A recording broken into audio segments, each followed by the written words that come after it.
오늘 말씀 사도행전 말씀을 통해서 상한 심령을 극복하는 비결이라는 제목으로 하나님의 말씀을 함께 나누어 보도록 하겠습니다.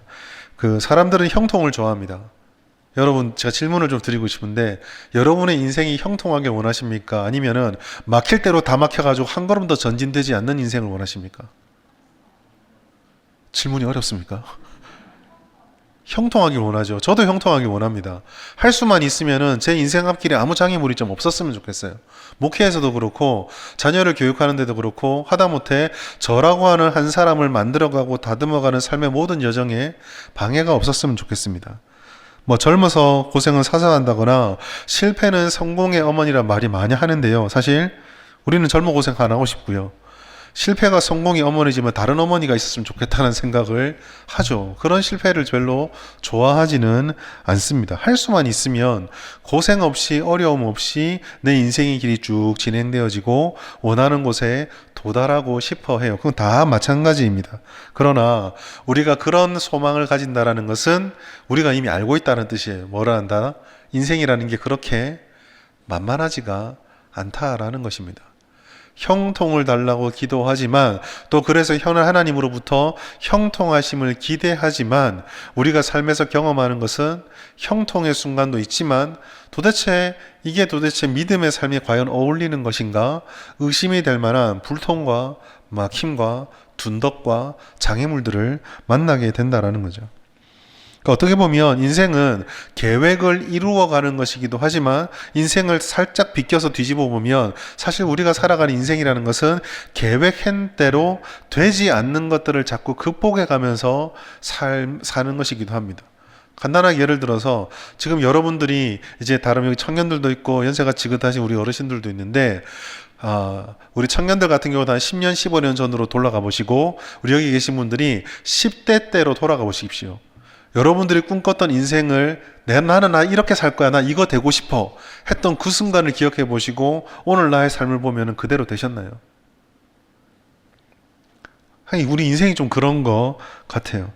성도들은 그 과정들을 살아가면서 믿음을 의지하면서 이것들을 감당하면서 살아가는 존재들입니다. 그런데 사실 여기에 우리가 겪는 고통과 어려움의 이유가 있어요.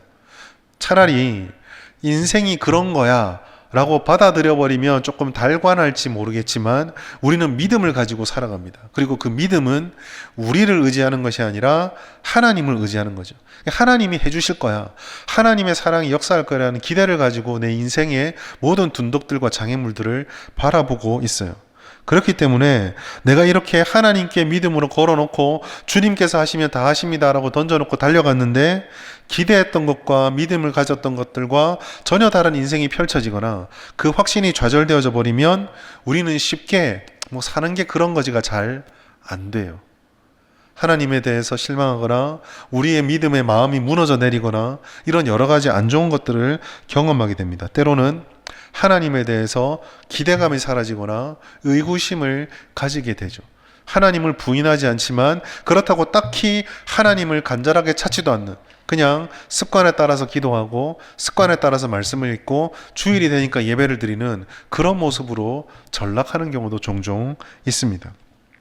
오늘 제가 왜 이렇게 무기력하고 그리고 실망감에 가득 찬 성도들의 모습을 이야기를 했냐면, 제가 생각할 때 오늘 본문은 사도 바울에게 있었던 이와 같은 실망과 무기력과 상심으로 이끄는 유혹이 될 수 있는 상황에 오늘 본문이 처해져 있기 때문입니다. 다시 말해서 내가 사도 바울이라면 오늘 본문 같은 상황이 벌어지면 굉장히 상심할 것 같았기 때문에 이런 말씀을 드렸습니다. 여러분, 오늘 우리가 보는 이 사도 바울의 행보들은 예루살렘을 지나서 로마로 가는 하나님의 마지막 역사, 그 사도 바울이라는 인생, 이 땅에서 보냈던 사도 바울의 이 땅의 인생의 마지막 과정들을 밟아가는 중에 있습니다.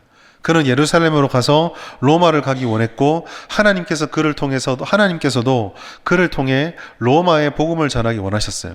사람의 소원과 하나님의 계획이 일치되는 걸음을 지금 걸어가고 있습니다.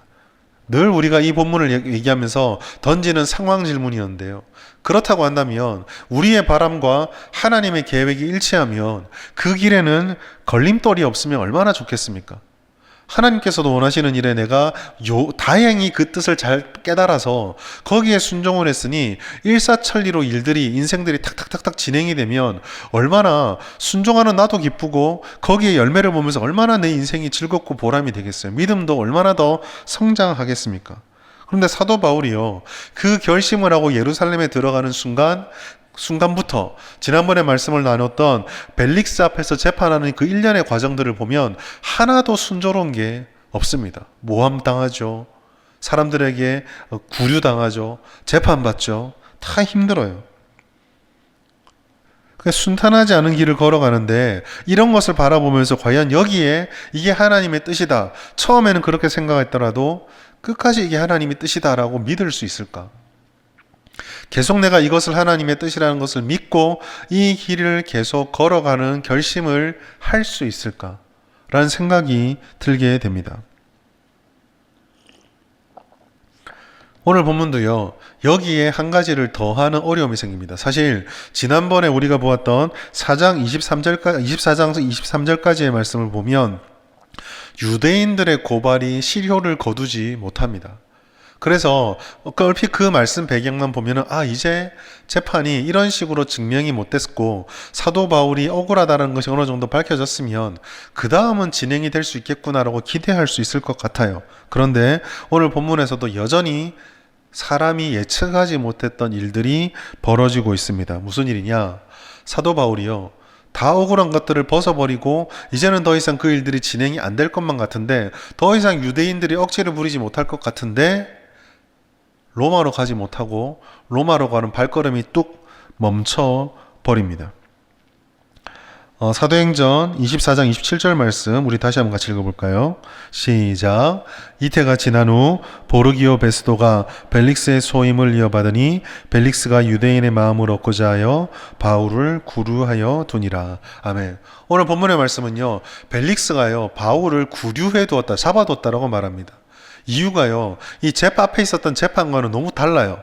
재판에서 증명이 안 됐으면 풀어줘야 되잖아요. 그런데도 불구하고 벨릭스는요, 정치적인 선택을 합니다. 총독으로서 유대인들의 환심을 사기 위해서 바울을 풀어주는 게 아니라 잡아둬요. 근데 이 잡아두는 기간이 얼마나 되느냐? 이태입니다. 이태가 얼마죠? 2년을 잡아놔요. 놀랍지 않습니까? 다 해결이 됐다고 생각했는데 바울이 그 인생을 걸어가면서 2년이 여러분이 2년이라는 시간이요, 그냥 2년이 달라요. 지금요, 사도 바울의 이 시대 때 사람들의 평균 수명을 생각하면은 지금 우리가 느끼는 2년과 그 당시의 2년, 그리고 사도 바울의 인생이 이미 절정기가 아니라 황혼기에 접어들었기 때문에 그 2년이라는 시간은 우리가 생각하는 것보다 훨씬 더 초조하고 훨씬 더 중요하고 긴 시간들이라고 생각할 수 있습니다. 그 24장 23절 보시면 벨릭스가 바울에게 일정 부분 자유를 주거든요. 이게 로마 법 안에 있는 겁니다. 벨릭스가 호의를 베푼 게 아니라 로마 법 속에서 비록 사람이 고소와 고발을 당해서 조금 갇혀 있어야 되고 잡혀 있는 상황이 될지라도 법이 증명되지 않으면, 즉 죄가 증명되지 않으면 그의 자유를 완전히 억압할 수 없다는 로마 법이 있어요. 그 로마 법에 따라서 가이사랴에 로마 바울을 잠깐은 구금해 놓고 잡아놓지만 자유를 허용해 준 거예요. 사람들이 올 수 있고 만날 수 있고. 그러나 어쨌든 갇혀 있는 거잖아요. 자기가 원하는 길을 못 한다는 점에서 사도 바울은 지금 굉장히 억울한 상황에 처해 있습니다. 여러분 생각해 보십시오. 하나님께서 내게 주신 사명이 확실하다고 생각합니다. 하나님께서 그 말씀에 찾아오셔서 네가 로마에서 복음을 전할 것이다 라는 확신도 주셨어요. 기도하는 가운데 계획을 세웠고, 그런데도 불구하고 더 이상 변화가 이루어지지 않은 채 그냥 그 자리에 갇혀서 2년을 머물고 있다라고 한다면, 우리가 만약에 사도 바울의 입장이라면 어떤 생각이 드셨겠습니까? 아이고 이참에 2년 좀 쉬자, 그렇게 할 수 있을까요? 저는 아직 은퇴를 안 해봤는데요, 지금 젊을 때도 그렇고 한창 일할 때 보면 한 번씩 그런 생각이 들더라고요. 야, 열심히 수고하고 은퇴하는 시기가 은퇴 갔다 가면 와 속이 시원하겠다. 저도 그렇게 생각했는데 은퇴한 분들의 얘기를 들어보면은 그런 마음도 있지만은 동시에 굉장히 허전함을 느끼더라고요. 무언가를 할 것이 없다라는 그 두려움. 지금까지 내가 해왔던 것과 다른 삶이 펼쳐지고 내가 전혀 의도하지 않았던 일들이 펼쳐진다는 새로운 환경에 대한 막막함들을 많이 이야기하셨습니다. 사도 바울도요, 아마 비슷하지 않았을까 생각해요. 은퇴는 아니지만 이미 자기의 삶이 황혼기에 접어들었는데 한시가 급한데 상황도 다 정리된 것 같은데 여기서 한 걸음도 나가지 못하고 무너진 겁니다. 오늘 말씀을 우리가 생각할 때 이러한 상황이 펼쳐지면 우리가 어떤 마음에 젖어들 수 있을까를 주의 깊게 살펴볼 필요가 있습니다. 여러분, 만약에 내가 이런 상황이 처하게 되면 어떤 상태에 빠질 수 있을까요? 사실 이 질문에 대한 답들은요, 우리가 신앙생활을 할 때에 굉장히 경계해야 되는 증상들을 떠오르게 합니다. 하나님의 뜻이 좌절되는 것만 같고 우리의 믿음의 길들이 장애물에 막혀서 전진되지 않는 것만 같을 때, 그때 우리에게는요, 이와 같은 증상들이 찾아올 수 있어요. 가장 먼저 생각할 수 있는 것은 실망입니다. 여러분, 언제 실망을 하죠? 보통 우리가 실망한다는 것은 기대했던 것이 기대한 대로 되지 않거나 이루어지지 않을 때 실망을 합니다. 우리가 자녀들한테 실망하는 게 어떤 겁니까? 어릴 때는 보면 얘가 되게 똑똑했는데 천재인 줄 알았는데 가면 갈수록 내추럴 본 너무 본성과 자연인에 가까워지는 모습을 바라보면서 그 어린아이의 총명한 모습은 다 어디로 사라졌는가? 내가 기대할 때 최소한 못 가도 연세대다 생각했는데 연세대는 둘째치고 대학이나 갈까라는 생각이 들 때 실망하잖아요. 내 기대가 무너졌을 때. 검은 물이 팥불이 되는 내 눈을 사로잡았던 그 남편과 그 아내는 어느새 사라지고 없고, 그때 그 내 마음을 사로잡았던 그 배우자에 대한 기대가 무너질 때 실망을 하거든요. 제가 실망했던 이야기는 아닙니다. 그런 눈으로 쳐다보지 마시고. 사람은요, 뭔가 자기가 기대했던 것이 그대로 안 되면 실망하고 무너집니다. 이건 사람에 대해서도 마찬가지고요. 상황과 사건에 대해서도 마찬가지입니다. 물론 우리는 생각 속에 머리로는 이걸 알아요. 인생이 계획대로만 된다면, 기대한 대로 된다는 것이 좋을 것 같지만 또 우리의 연약함들이나 우리의 불완전함을 생각한다면, 이렇게 불완전하고 부족한데 계획대로 다 된다? 그건 어쩌면 좀 안 좋은 걸 수도 있어요. 예를 들어서 자기 몸도 못 가누는 2살짜리 아이가 엄마가 싱크대에 넣어놓은 칼을 보고 그렇게 갖고 싶어서 그 고사리 손으로 막 낑낑낑 용을 쏘다가 어떻게 그 칼을 얻었어요. 자기가 원하는 대로 됐잖아요. 이게 정말 좋은 걸까요? 앞으로 어떤 일이 벌어질지 우리 모르잖아요. 그러니까 원하는 대로 된다라는 게, 내가 바랬던 것이 그대로 다 된다라는 게 무조건 좋다는 사실 아닙니다. 그럴지라도 기대와 계획의 좌절, 특히 믿음까지 동반된 기대감이 무너지면요, 사실 특별히 우리 성도들은요, 그 실망이 사실 적지가 않아요. 근데 이것은요, 우리만 그런 것이 아닙니다.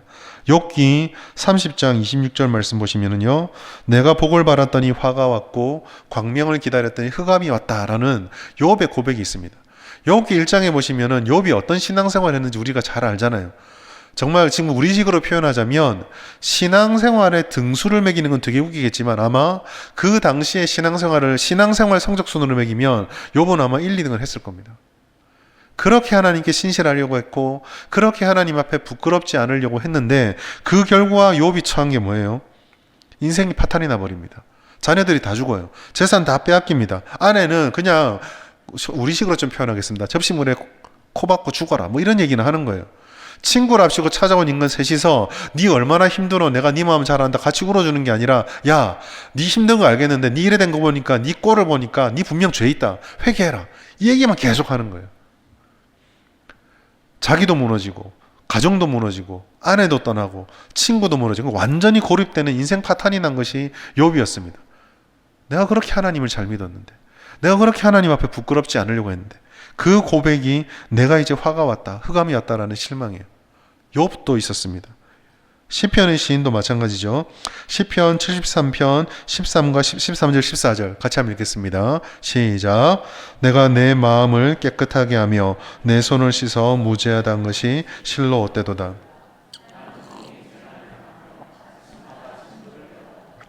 믿음을 열심히 지켰던 시인이에요. 마음을 깨끗하게 했대요. 손을 씻어 무죄하게 했대요. 순결을 지켰고 정결을 지켰고 하나님 앞에 부끄럽지 않으려고 노력을 했어요. 그런데 그 노력의 끝에 그가 손에 쥔 것은요, 종일 겪는 재난과 아침마다의 징벌입니다. 그래서 시인이 느끼는 게 뭡니까? 실망이에요. 내가 지금 헛수고 다 했구나. 내가 헛된 것을 쫓았구나. 여러분, 이 실망이요, 조금 더 지나가면은요, 이렇게 발전될 수 있습니다. 실망이 깊어지게 되면은 무기력과 그 무기력이 길어지게 되면 신앙 안에서는 조금 특이한 증상이기도 한데 분노로 이어지는 경우가 종종 있습니다. 그리고 이 무기력에 빠지고 실망에서 무기력으로, 무기력에서 분노로 넘어가는 이 단계에서 전조 증상처럼 나타나는 것이 있는데 그것은 바로 기대감이 사라지는 거예요. 실망이 있더라도 설령 실망했다 하더라도 순간의 실망을 가지고 다음번을 기대할 수 있으면 또 일어설 수가 있어요. 그런데 그 실망 다음에 기대가 없으면 실망에 그대로 사로잡히게 되고 그 다음에 아무것도 하기 싫은 무기력과 무감각에 빠지게 되고 급기야 나중에 하나님에 대한 배신감과 분노로까지 이어지게 되거든요. 사실 이런 모습을 가장 잘 보여줬던 것이 엘리야입니다. 열왕기상 19장 4절 보시면 이세벨의 시험을 받았던, 이세벨의 협박을 받았던 엘리야가 광야까지 도망가서 외치는 말이 있습니다. 자기 자신은 광야로 들어가 하루길쯤 가서 한 로뎀 나무 아래 앉아서 자기가 죽기를 원했다 돼 있어요. 그리고 내 생명을 거두어 달라고 이야기를 하고 있습니다. 여기서 여러분 보여주는 게 무엇입니까?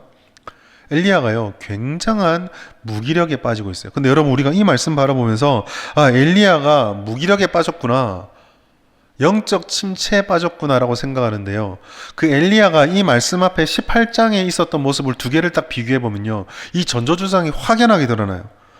여러분, 죽음을 구하는 이 엘리야의 무기력한 모습 앞에 어떤 전조 증상이 있냐면요, 하나님이 은혜를 주신다라는 것에 대한 기대감이 싹 사라져 버립니다. 이 이세벨의 유혹과 시험을 듣기 전에 엘리야가 마지막 했던 게 뭐냐면요, 기도하는 가운데 바닥 끝에서라는 손바닥만한 구름을 바라보고 비가 올 거라는 하나님의 은혜를 캐치했던 영적 감각이 있었어요. 그 감각을 따라서 또 경험했던 은혜가 있습니다. 아합보다 산길을 육신으로 달려가는데 마차와 병거를 타는 아합보다 더 빨리 달려가는 장면들이 나타나거든요. 하나님의 은혜를 경험했고 하나님의 은혜를 감지할 수 있었던 엘리야인데요, 불과 한 장 지나서 이 실망감에, 즉 이세벨이 여전히 기세등등한 모습 바라보면서 하나님 왜 이거 안 해주시지라는 실망감에 딱 들어가니까 기대감도 사라지고, 그 기대감 때문에 기대감이 사라지게 되니까 하나님의 은혜에 대한 무감각이 딱 찾아오는 거예요. 손바닥만한 비를 보고도 하나님을 알았던 그 마음이 완전히 사라져 버리는 겁니다. 그리고 이러한 모습들이 길어지게 되면은 분노로 가요. 이 분노의 모습은 예레미야가 잘 보여줍니다. 예레미야 15장 17절 말씀 우리 같이 한번 읽겠습니다. 시작. 내가 기뻐하는 자의 모임 가운데 앉지 아니하며 이는 주께서 분노로 내게 채우셨음이니이다. 엘리야의 말씀, 엘리야에게 주어진 하나님의 말씀을 전혀 듣지 않는 이스라엘 사람들, 그럼에도 불구하고 하나님의 말씀을 전해야 됐어요. 설교자 입장에서 볼 때 저는 엘리야가 참 안쓰럽고 또 엘리야의 삶이 굉장히 두렵습니다. 아마 엘리야는 이랬을 거예요. 설교를 하고 돌아섰는데 여전히 그 설교의 말씀에 반응하지 않는 성도들을 몇십 년을 본 거예요. 예수님은 사랑입니다라고 전했는데 그 이야기를 듣고 저 본당, 만약의 일입니다, 예수님은 사랑이십니다, 원수를 사랑하고 상대방의 잘못을 품어주는 것입니다 라고 말을 들었는데 저 앞에 나가서 제가 인사하고 있는데 성도 두 분이 가다 어깨를 딱 부딪혔는데 부딪혔다가 싸우는 걸 보는 거예요. 불과 앞에서 사랑의 이야기를 들어놓고, 이렇게 주님의 말씀을 듣고도 변화되지 않는 것들을 몇십 년째 겪다 보니까 하나님의 말씀을 전하는 것에 대한 실망감, 그 말씀에 반응하지 않는 회중들의 절망감, 이런 것들이 켜켜이 쌓였던 것 같아요. 그래서 어떻게 말합니까? 기뻐하는 자의 모임 가운데 앉지 않는데요. 사람들이 아마 자신들의 생활을 영위하면서 기뻐하고 웃고 즐거워하는 모습들을 보았던 것 같아요. 그 속에서 자기도 즐거워하지 않으면서 자기는 홀로 있습니다. 근데 홀로 있는 그 마음을 감찰해 보았을 때 그 마음에 뭐가 가득 채워져 있다고요? 분노가 가득 채워져 있는 거예요.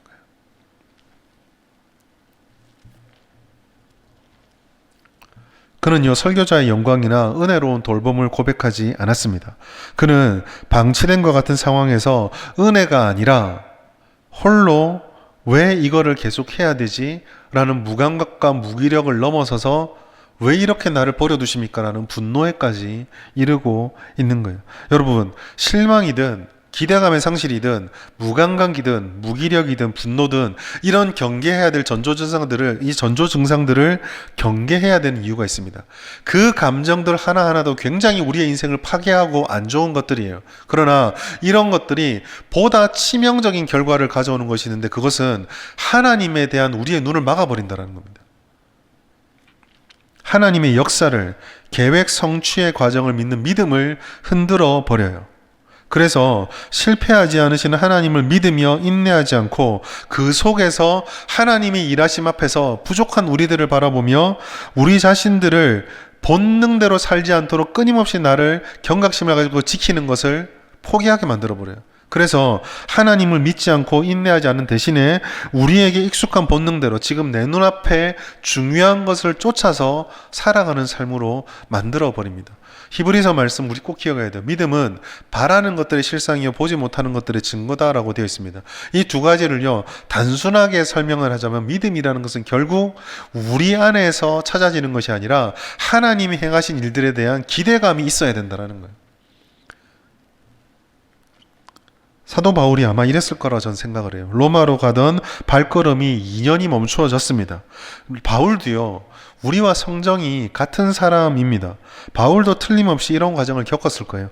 성경에 기록되어 있는 문장과 문장 행간 사이에 다 기록되어지지 못했던 사도 바울 마음속에서 일어났을 법한 끊임없는 그 갈등을 한번 생각해 보십시오. 로마까지 가야 되는데, 이건 저의 상상입니다. 로마까지 가야 되는데 잡혀있는 날들은 하루하루 길어져만 가고 자유를 주었다고 하지만 내가 이제 나이 들어보니 아침에 일어날 때마다 아이고 아이고 소리는 점점 길어져 가고 많아져만 가고 무릎도 예전 같지 않은 것 같고 내가 예전처럼 길게 걸을 수 있을지 자신감은 자꾸 떨어져 가는데 하루가 되고 열흘이 되고 한 달이 되고 6개월이 되고 2년이 가는 겁니다. 얼마나 실망감, 초조함, 무감과 무기력, 분노, 상심 이런 게 얼마나 사도 바울을 2년 동안 괴롭혔겠어요. 세상은요 이런 상황에서 믿음을 지키는 것을 어리석다고 할 겁니다. 그것이 세상의 생각이고 세상의 일반적인 상식과 셈법입니다. 그러나 우리가 확신할 수 있는 것은 비록 그럴지라도 거기에 휘둘리는 것은 절대로 하나님의 뜻은 아닙니다. 그리고 바울도 오늘 본문에 보면은요 그렇게 무너질 법한데 무너지지 않고 극복하고 굴복하지 않는 모습이 있어요. 그러면 사도 바울에게서 우리는 어떤 모습을 발견해야 될까요? 사도 바울은 어떻게 이 어려운 상황, 상한 심령으로 인해서 무너지지 않고 이기는 삶을 살았을까요? 그 비결은요, 사도 바울은 앞으로 어떻게 될 것인가, 미래에 무엇을 할 것인가에 자꾸 연연하지 않고 지금을 사는 것, 오늘 내가 할 수 있는 것이 무엇인가를 물으며 거기에 순종을 했습니다. 꽉 막힌 상황처럼 보이는데 사도 바울이 오늘 본문의 짧은 본문 속에서 놀라운 모습을 하나 보여줘요. 25절에 보시면은요, 사도 바울이 벨릭스 앞에서 복음을 강론하는 장면이 있습니다. 우리 25절 말씀 같이 한번 읽겠습니다. 시작. 바울이 의와 절제와 장차 오는 심판을 강론하니 벨릭스가 두려워하여 대답하되 지금은 가라, 내가 틈이 있으면 너를 부르리라 하고. 아멘. 여러분, 사도 바울이요 아무리 자기가 원한다고 해서 벨릭스를 마음껏 볼 수 있는 사람이 아니에요. 지금 우리식으로 이해하자면 법원에 이제 판결을 기다리고 재판을 기다리고 있는 죄인이 갑자기 어느 날 판사로부터 위로받고 싶다고 내 재판 담당 판사랑 내일 만나게 해주십시오. 잘 안 되죠. 불가능하죠. 그 벨릭스를 지금 만났어요. 그러면 사도 바울의 입장에서는 절호의 찬스입니다. 조금 더 벨릭스를 설득을 해서 아니면 논리로 이겨서라도 아니 내가 죄가 없다라는 것이 판명된 것 같아 왜 나를 자꾸 잡아주시는 거냐 라고 항의할 수 있고 반론을 할 수 있었어요. 그런데 사도 바울은요 그렇게 하지 않았어요. 물론 벨릭스가 그를 부른 이유는 그리스도에 대해서 듣고 싶었다라고 24절에 말씀하고 있습니다. 그러나 벨릭스의 이러한 시도는 순수하지 않았어요.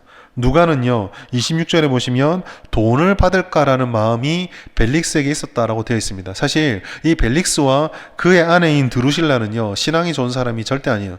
유대 여자이기 때문에 드루실라가 신앙이 있다 아닙니다. 드루실라는요 벨릭스의 세 번째 아내입니다. 그리고 벨릭스는 이 드루실라가 세 번째 아내이기 때문에 순결한 처녀였던 것이 아니라 이 여자를 사랑해서 원래 결혼해서 가정을 꾸리고 있던 드루실라를 꼬드겨서 상대방의 남편으로부터 떠나도록 법적으로 막 흉계를 꾸며서 서로가 빼앗아가지고 결혼을 한 거예요. 그러니까 도덕적으로 완전히 무너진 사람들이에요. 뭐 신앙이 되게 좋은 사람들이 아닙니다. 근데 이런 사람들이 불렀다고 해서 사도 바울이 갔는데 놀라운 것은요. 사도 바울이 이 벨릭스 앞에서 했던 내용이에요. 그가 무슨 말을 했느냐? 의와 절제와 장차 오는 심판에 대해서 얘기했습니다. 여러분 이 세 가지는요. 복음입니다. 복음. 어떤 복음일까요? 의, 우리가 예수를 믿으면 구원을 받는다라는 구원의 길을 강론했고요. 절제는요, 구원받은 성도는 어떻게 살아야 될 것인가라는 삶의 태도를 강론했고, 그 다음에 마지막으로 그 삶을 지켜갔던 성도들과 그것을 거부했던 사람들이 마지막에 어떻게 될 것인가라는 종말의 심판을 강조했어요. 성경에 나타나 있는 복음의 전체를 강론을 했습니다. 그런데 더 놀라운 것은요, 그 누가가 굳이 저 의와 절제와 심판이라는 주제를 드러냈던 거예요.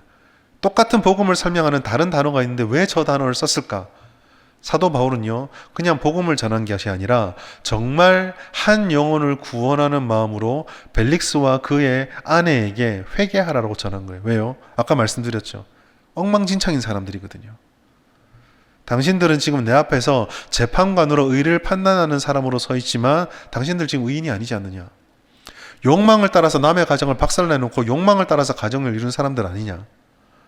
그들 그렇게 살아가는 삶이 어떻게 될 것인지 성경이 말하는 것이 있다. 그러니 회개하고 진정한 의로 돌아오고 이제는 다시는 욕망을 따라 살지 말고 절제의 삶을 살며 임박한 심판을 피하라.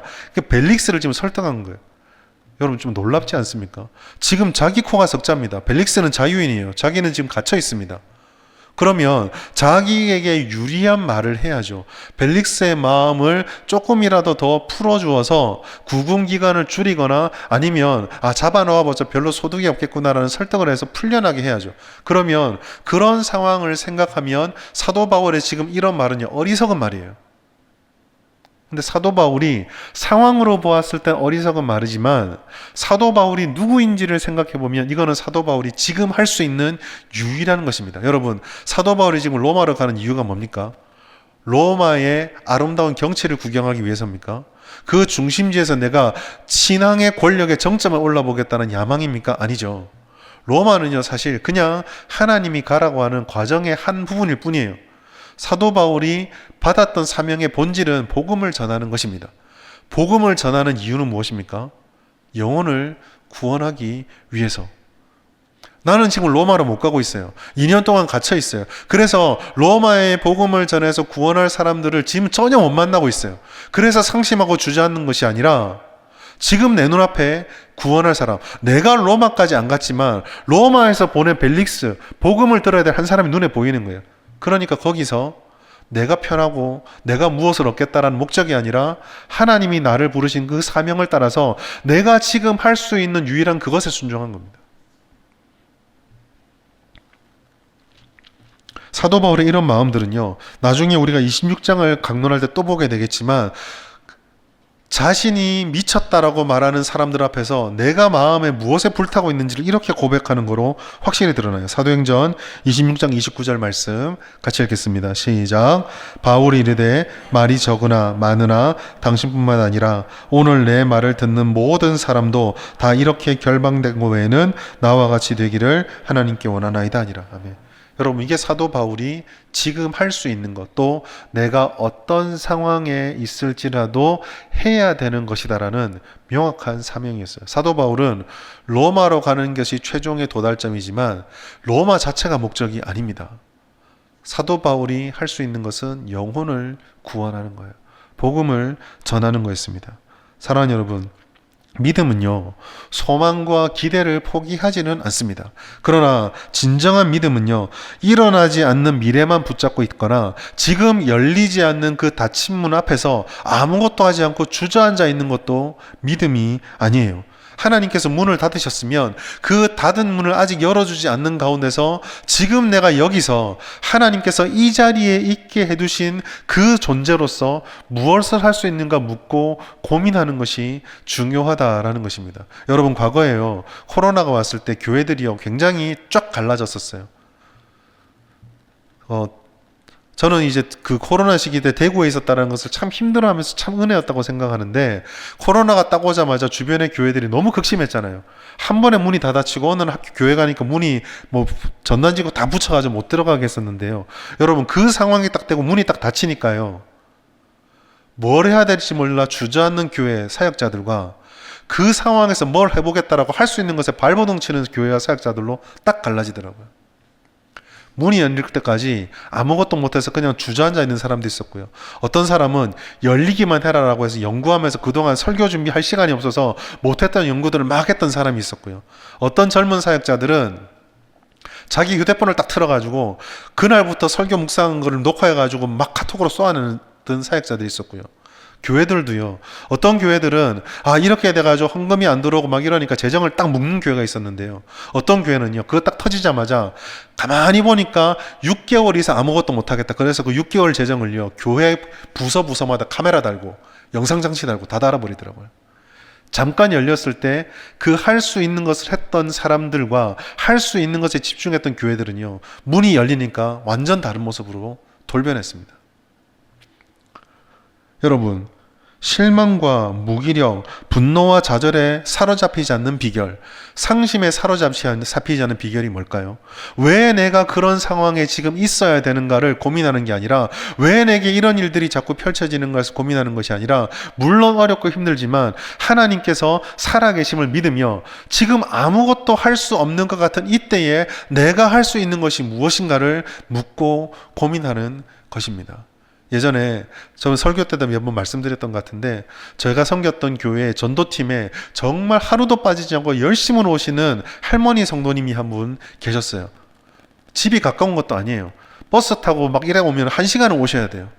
지팡이 짚고 막 오세요. 그런데 그분이 그렇게 구령의 열정이 있었는데 나이가 드시니까 일어나시다가 넘어지시고 나서 그 길로 못 일어나셨거든요. 너무 상심하는 거예요. 내가 전도만큼 안 빠지겠다고 했는데 전도를 못하고 길가에 가는 그 어르신들 못 만난 게 너무 상심하는 거예요. 그래서 가서 얘기를 하다가, 함께 막 얘기를 하다가 그 성도님이 병상에서 조금 회복을 하게 되고 소망을 발견한 게 있었어요. 그게 뭘까요? 막 대화를 나누다가, 목사님, 내가 전도를 못 가서, 밖에를 못 나가서, 꼼짝을 못해서, 영혼을 못 구해서 아무것도 못하는 쓸모없는 노인네가 되었습니다. 그러시는 거예요. 그때는 제가 하나님이 제게 주신 지혜라 생각하는데, 그 얘기를 2번, 3번 듣다가 그분하고 손잡고 그런 얘기를 했어요. 성도님, 그 마음을 가지고 함께 기도해 주십시오. 그리고 지금 여기 병원에서 제가 얼핏 보니까 옆에 계신 침상에 한 2-3분 계시는데 저분들 위해서 기도하시고 저분들 위해서 한번 우리 전도해 보십시다. 근데 그분이 그렇게 오래 병원에 있으면서 내가 못 나간다라는 것만 보고 있었지 내 옆에 사람이 있다는 것을 그때까지 못 봤던 거예요. 지금 내가 문 밖으로 나가서 수십 명은 못 만나지만 내가 비록 꼼짝 못하고 누워 있어도 자기 옆에 있는 2 사람도 꼼짝 못하니까 이젠 꼼짝 못하고 내가 떠들면 무조건 듣고 있어야 되는 거예요. 어디 나갈 수가 없어요. 기도할 수 있고.